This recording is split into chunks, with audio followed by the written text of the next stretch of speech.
దేవుని మహాకృపను బట్టి మరి ఇంతవరకు దేవుడు పిల్లల్పి పక్షంగా ఈ రీతిగా మరి జరిగిస్తాడనుకుని నేను ఊహించలేదు.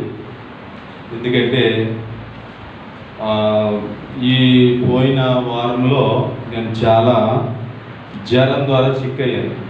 చిమించు ఒక 7 రోజుల వరకు నేను జ్వరంలోనే ఉండిపోయాను. సరే, నాకు చాలా తీవ్రతగా ఉంది.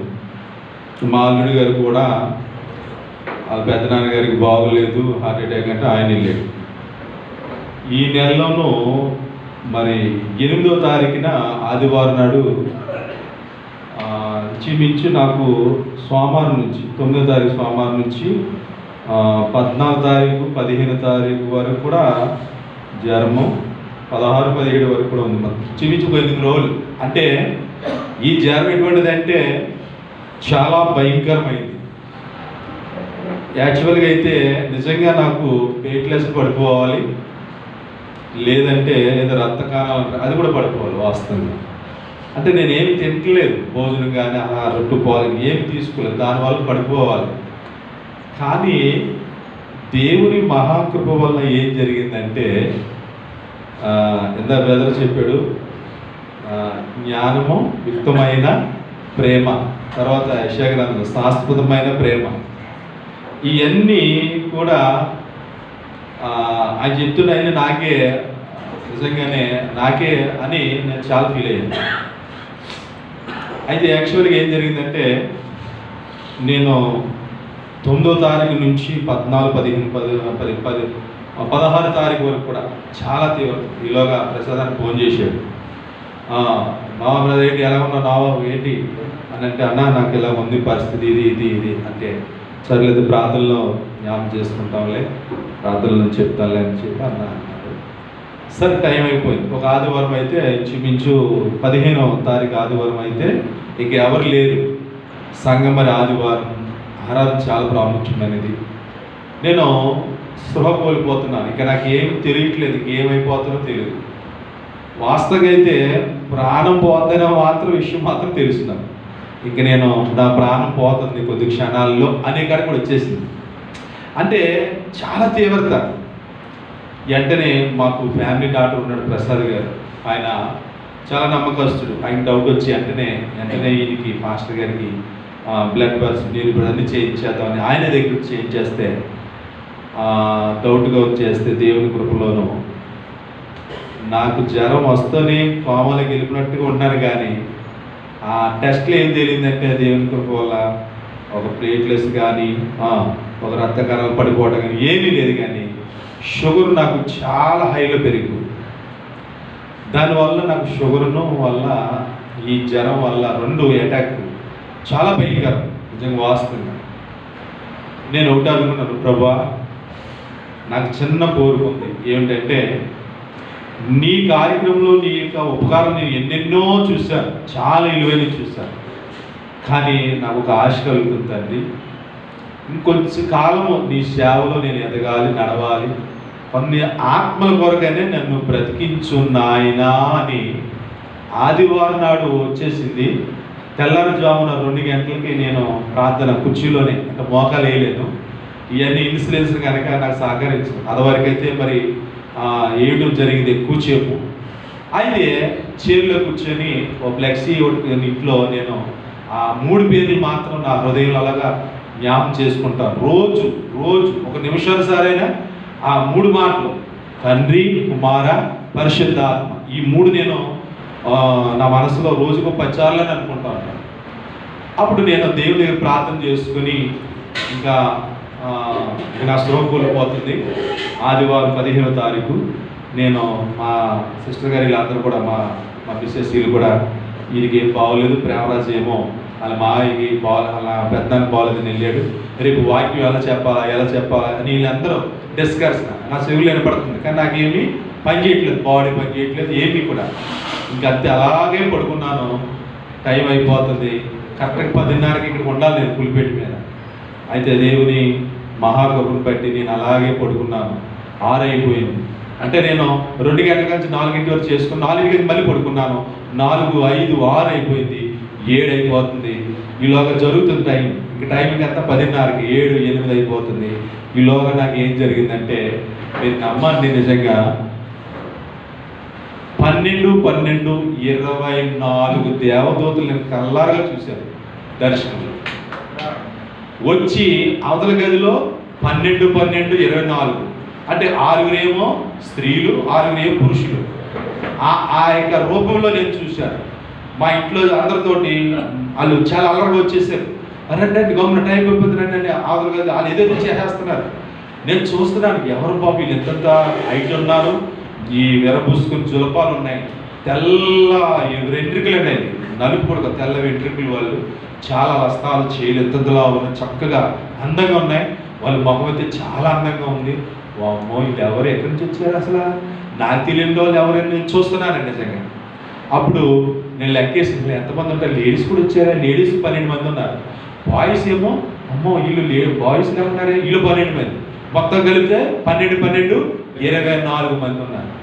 సరే నేను ఎలాగే పడుకున్నాను, నాకేం అర్థమవుతుంది, చూస్తున్నాను ఆయన్ని ఆ దర్శనంలో చూస్తున్నాను. ఈలోగా ఆ లేడీస్ ఏమో ఒక 6, బాయ్స్ ఒక 6 వచ్చి నన్ను తీసుకెళ్ళి మా పైప్ కట్ తీసుకెళ్ళి స్నానం చేపిస్తున్నారు. స్నానం ఏంటనుకుంటున్నారు, ఇంత అరుకులు ఉన్నాయి, అక్కడి నుంచి అక్కడ తీసుకొచ్చారట. ఆ అరుకులు పెట్టి స్నానం చేస్తారు. నేను లక్ష పడుతాను కదా, నాకు ఇవన్నీ వద్దు అంటాను. నేను లేదు మీరు చెప్పింది మీరు చేయాలి అంతే అని ఇద్దరు చేతులు, ఒకళ్ళేమో కాలు కానించి కింద కాల్చి వాళ్ళే తోమి ఆ రసాలతో ఆ సువర్ణమైన వాటితో తోమి నన్ను నీట్గా కడిగి, చక్కగా నీట్గా కడిగి తెల్లని వస్త్రం తీసుకొచ్చి నన్ను హత్తి మళ్ళీ ఇంట్లో తీసుకొచ్చి మళ్ళీ వాళ్ళ దగ్గర చాలా ప్యూరిమైన ఆ వైట్ బట్టలు తీసుకొచ్చారు. ఈయన వైట్ బట్టలు వేసుకుంటాడు ఎక్కువ, ఈయనకి ఇదే అని చెప్పేది. వాళ్ళు నా మొత్తాన్ని కరెక్ట్గా కుట్టించి నాకు బట్టలు తీసుకొచ్చి ఈ బట్టలు వేసుకొని వేయించి నాకే వేయించి చక్కగా తల అలా దువ్వుతున్నారు అన్ని దువ్వించి సంచి కూడా అలా తీసుకొచ్చి అక్కడి నుంచి అలా ఎగిరిపోయారు. అదే గుర్తున్నాను. అక్కడి నుంచి నన్ను ఎలా ఎగిరికొని తీసుకొచ్చి ఇక్కడికి ఎలా తీసుకొచ్చి బలిపీఠ మీద తీసుకొచ్చి ఇక్కడ వదిలేశారు. ఇప్పుడు చెప్పు నువ్వు, మేము వెళ్తున్నాం అని చెప్పినంత మాయమైపోయారు. అప్పుడు నేనేమో మెలకు వచ్చాను. వస్తే వీళ్ళందరూ ఏమో అమ్మా ఇప్పుడు ఏంటి జనం అందరూ వచ్చారు, వీళ్ళందరూ ఎవరు ఎక్కడి నుంచి వచ్చారు అసలు, వీళ్ళేం తూతలా ఉన్నారంటే అప్పుడు ఈడు అంటుంది, సిస్టర్ గారు ఏదో కాలగానే ఉంటాం, ఇక్కడ ఎవరు రాలేదు, మేము ఉన్నాం అంటుంది. సరే ఏమిటి విషయం చిత్రమైందని గబగబా స్నానం చేసి నేను ఆ నీరసంతో కొంచెం బలహీనం శరీరం అంతా వచ్చేసాను. టైం అయిపోయింది, వాళ్ళు వస్తారు. మాది చిన్న సంఘమైన టైంకి రావాలని వస్తారని నాకు భయం పోసి గబగబగా నేను రెడీ అయిపోయి 10:30కి అయితే 11 గంటలకు వచ్చి, మరి ఎప్పుడు నేను ఆరాధనోత్తమానం ఒక అరగంట చెప్తాను, అలాగే బలవత్తమం ఒక అరగంట చెప్తాను. అటువంటిది ఆ రోజు నీరసంతో ఉన్న తోలాడుతూ ఉన్న ఆరాధోత్తమానికి గంట చెప్పాను, బలవత్తమానికి గంట చెప్పాను. ఆ రోజున నిజంగా చాలా ఆశ్చర్యపోయారు. అప్పుడు అన్నాడు దేవుడు, ఏయ్ నోవాహు, నిన్ను నీ విషయంలో నువ్వు నాకు నమ్మకం ఉన్నాను, నేను నమ్మకం ఉన్నాను, గుర్తుపెట్టుకో అన్నాడు దేవుడు. కన్నీళ్ళు బడబడ కార్చి, ప్రభా నీవు నా పక్షంగా చాలా మేలు చేస్తున్నావు నాయన, మరి ఇంత సాక్ష్యమా నా జీవితంలో అర్థమే కాదు. అప్పుడు అన్నాను, మరి చాలా బాధ కలిగింది. తర్వాత ఆ విధంగా ఉన్నప్పుడు దేవుడిని నేను ఎంతగానో మళ్ళీ ఇక్కడికి వచ్చి మందిలోకి వచ్చి కొంచెంసేపు చేరేసుకుని ప్రార్థన చేసుకుని 1 గంటన్నర వరకు. అప్పుడు దేవుడు నా యొక్క శరీరం నుంచి ఏదో వెళ్ళిపోయినట్టు కనిపించింది. ఏంటి ఈ బలహీనతలన్నీ కూడా ఒకటి వెళ్ళిపోయినట్టు కనిపించింది. చాలా దేవుడు అద్భుతమైన మేలు చేశాడు. కనుక నేనేం చెప్తున్నానంటే, నా విషయము ఫిలదెల్ఫియా విషయంలో నేను సుమారుగా మరి అన్న ఇచ్చిన డేట్ బట్టి నేను కనీసం 1 నెల నుంచి దేవుని సన్నిధిలో డైలీ పొద్దున మధ్యాహ్నం సాయంకాలం ఏదో టైంలో వచ్చి ఈ కార్యక్రమం కొరకు ప్రార్థనలోనే ఉన్నాను. కానీ 15 తారీఖున జరిగిన విశేషం బట్టి నేను అనుకున్నాను, ఇంకా నాకు బాగా చాలా నీరసం వచ్చేస్తుంది, ఏం చేద్దాం ఏంటి పరిస్థితి అనగానే అప్పుడు ప్రసాద్ అన్న మళ్ళీ ఫోన్ చేశాడు. అయినా ఏంటి ఎలా ఉన్నావు అన్న, బాగానే ఉన్నాను, ఓకే నేను రెడీ అన్నాను. ఓకే సార్, నిజంగా చాలా ఆనందం, చాలా సంతోషం. చాలా నాకు నా జీవితంలో నిజంగానే నేను మీకు ఒక్క విషయం నేను ముగించేస్తాను. నేను సేవ చేయకూడదని 4 సంవత్సరాలు దొంగిలించానండి. నిజంగా ఈ 4 సంవత్సరాలు కూడా నేను చేయకూడదు. నాకెందుకు ఇది? నాకు అవసరం లేదు, నా పని నాకు ఉంది కాదు. సేవ మాత్రం చేయకూడదని నేను 4 సంవత్సరాలు దొంగిలించాను. దేవుడి దగ్గర నేను దాకుండా తిరిగాను. నిజం చెప్తున్నాను. అటువంటి వ్యక్తిని కదా. మరి ఏంటి అని అంటే యాస్వాత్ ఎంత పెద్దలు కూడా చదివించాడు. నిజంగా మనల్ని ప్రేమించడం కాదు, ఆయనే మనల్ని ప్రేమించు. అది ఎంత మాట తెలుసండి. నేను అదే సబ్జెక్టు మరి నేను చాలా యాంగిల్ కోణాల్లో కూడా చాలా సార్లు చెప్పాను. కనుక దేవుడు మళ్ళీ అదే వాక్యాన్ని రిపీట్ చేశాడు. అందుకనే అప్పుడు నేను కూడా దేవుడికి చాలా ఒదిగి అంటే చాలా ఒదిగి చాలా విషయాలు నేర్చుకున్నాను. చాలా అనుభవాలు నేను మరి నా హృదయంలో నేను దాచుకున్నాను. ఆయన మనకు అప్పగించిన బాధ్యతను నమ్మకంగా చేయాలి అని ఉద్దేశాలు పెట్టుకొని మరి నాకు కూడా మరి మా అల్లుడి గారు ప్రేమరాజు కూడా మంచి సహకారం, నాకు చాలా రైట్ హ్యాండ్గా ఉంటాడు నిజంగా. కానీ ఆయన అన్ని విషయాల్లో కూడా నాకు చేయబోతంగా ఉంటాడు. కనుక మరి ఈ విధంగా సంఘము విషయంలో నేను చాలా ఆనందపడుతున్నాను. నాకు దేవుడు మొదటగా సంఘం ఇచ్చారు. ఎంతమంది? ఫస్ట్లో ఒక 5-6 ఇచ్చారు. అప్పుడు 5-6 తోటి చేశాను 1-2 సంవత్సరాలు. అప్పుడు తాటే షెడ్, ఆ రేక్ షెడ్ ఉండేది మాకు అక్కడే సుమారు ఒక 10 సంవత్సరాలు చేశాను నేను ఆల్రెడీ. అప్పుడు అది అయిపోయిన తర్వాత ఇది 11 సంవత్సరం, 2వ సంవత్సరం ఇక్కడికి వచ్చి నేను. కానీ ఈ మందిని కట్టిన దాన్ని డేటే వేసుకున్నాం. యాక్చువల్గా అయితే నేను పరిచయకు వచ్చింది 2006లోనే అసలు స్టార్టింగ్ అంత. అది తణుకు డేవిడ్ సన్న గారు వీళ్ళందరూ నువ్వు ప్రార్థనలు కనిపెట్టు, నవాబు కనిపెట్టు పెద్దోళ్ళ మాట అయినా లోబడాలి. అలాగే మన సేవకులతో ఉండు నవాబు అని కనిపెట్టుంటే 2006 అయితే నేను అలా కనిపెడుతూ 2012లోనూ పరిపూర్ణత రావాల్సి వచ్చేసింది. ఇంకా అదవరకు చేశాను చాలా మరి చోట్ల సువార్త, చాలా ప్రాంతాలు. మరి యాక్చువల్గా అయితే నన్ను కర్ణాటకలో గంగావతిలో వేయాలి నన్ను. మరి ఆ బ్యాచ్ లేదు, డేవిడ్ సన్ గారు వాళ్ళ అబ్బాయిలందరూ అక్కడ ఉన్నారు కనుక నన్ను కర్ణాటకలో వేద్దాం చూశారు, గంగావతి అని ఆ ఊర్లో. నాకు అక్కడ సంఘం కూడా చూశారు. అయితే కొంతవరకు కొన్ని సంఘటన పరిస్థితులు జరిగినాయి. ఇక్కడ వాళ్ళు అంటే మా మెట్లో ఉన్న వాళ్ళు కొంతమంది వేరే రకాలుగా చేశారు. అందుకనే మీ రాజకీయాలు నాకు అవసరం లేదు. దేవుడు నిజంగా నన్ను పిలిచాడు కనుక నేను వెళ్తున్నాను చూడు, ఖచ్చితంగా నా కాళ్ళ మీద ఉండి దేవుడి పని చేస్తాను. మనుషుల కొద్ది నాకు అవసరం లేదు. ఎవరో కట్టుకున్న సంఘాలని, ఎవరో మందిరాలని, అది కాదు.